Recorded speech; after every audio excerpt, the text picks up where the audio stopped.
każda burza przychodzi, żeby zniszczyć Twoje życie. Czasem przychodzi, żeby je po prostu posprzątać. Zauważyłem, że najtrudniejsze momenty w naszym życiu przychodzą dokładnie wtedy, kiedy zbyt długo nie słuchaliśmy samych siebie. Kiedy w środku już coś wołało, krzyczało, pękało, a my dalej robiliśmy wszystko po staremu. Jeszcze trochę udawania, bo dlaczego nie? Jeszcze trochę uśmiechu na siłę. Jeszcze jeden kompromis, jeszcze jedno przesunięcie granicy. A potem ni stąd, ni zowąd przychodzi burza. I wszystko, co było sztuczne, co było na pokaz, co było nieprawdziwe, zaczyna się walić. Kawałek po kawałku. I to boli. Bo w pierwszym odruchu wydaje się, że wali nam się całe życie. Ale to, co naprawdę się rozpada, to nie my. Tylko to, co już tak naprawdę dawno przestało być nasze. To, co już nas nie karmiło.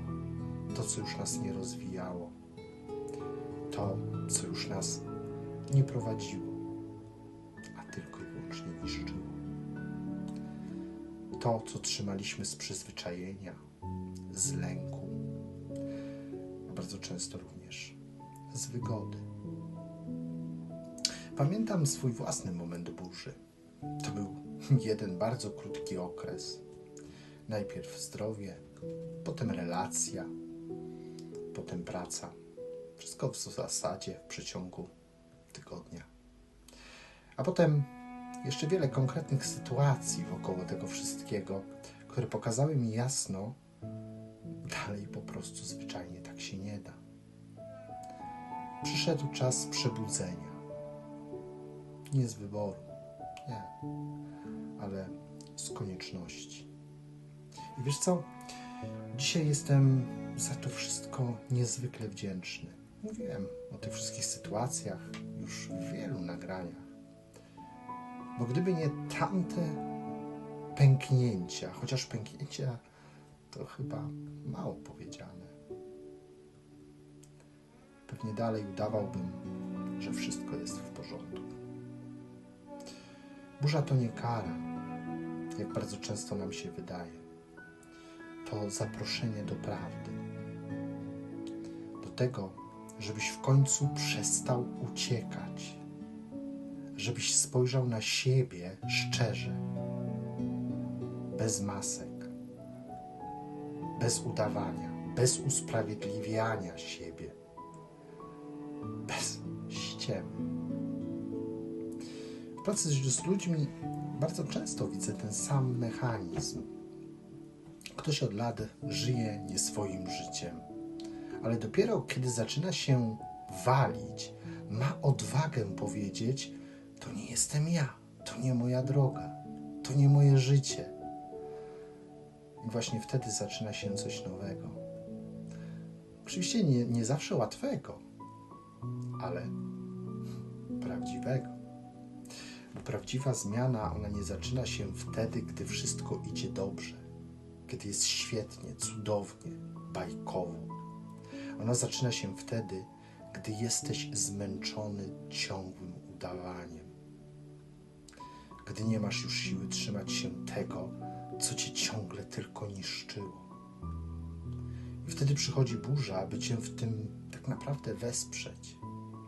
Nie po to, by cię złamać, ale po to, żeby ci pokazać, że jesteś gotowy na coś więcej.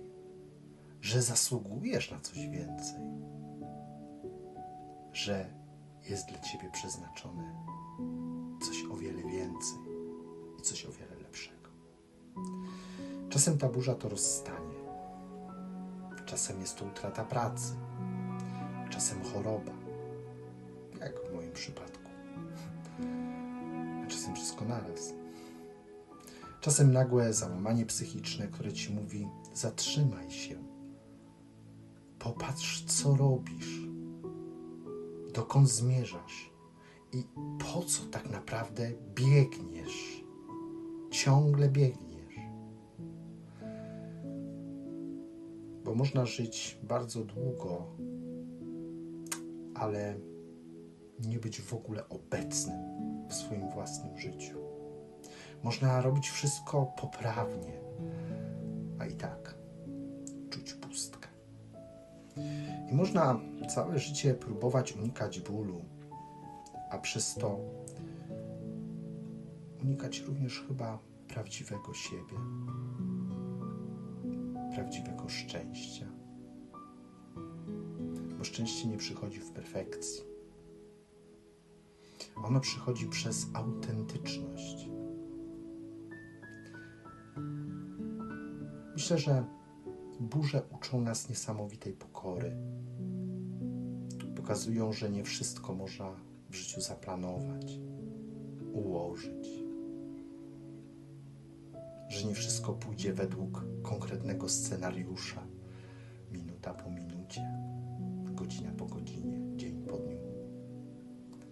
Ale też uczą odwagi, bo gdy wszystko się rozsypie, zostaje tylko to, co naprawdę jest nasze.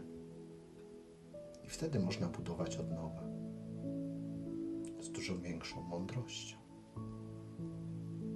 I już nie z tego, co wypada, tylko z tego, co płynie głęboko z naszego serca.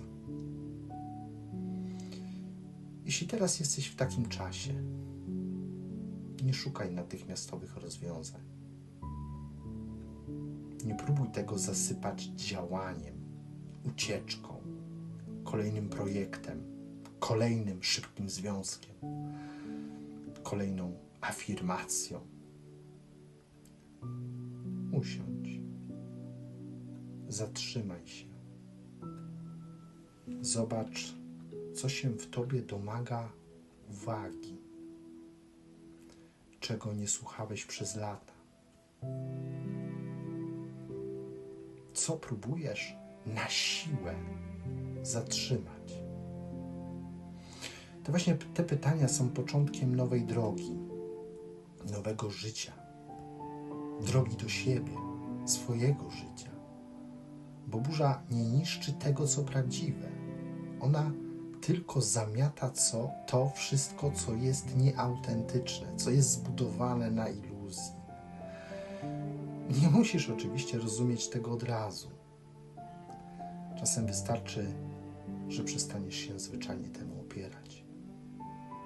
Że pozwolisz, by to, co ma odejść, odeszło już z swojego życia.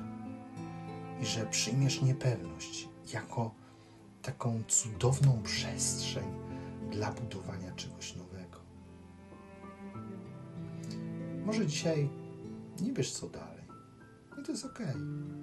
Może czujesz chaos, lęk, smutek. Ale jeśli spojrzysz głębiej, zobaczysz, że pod tym wszystkim jest coś zupełnie innego. Ulga.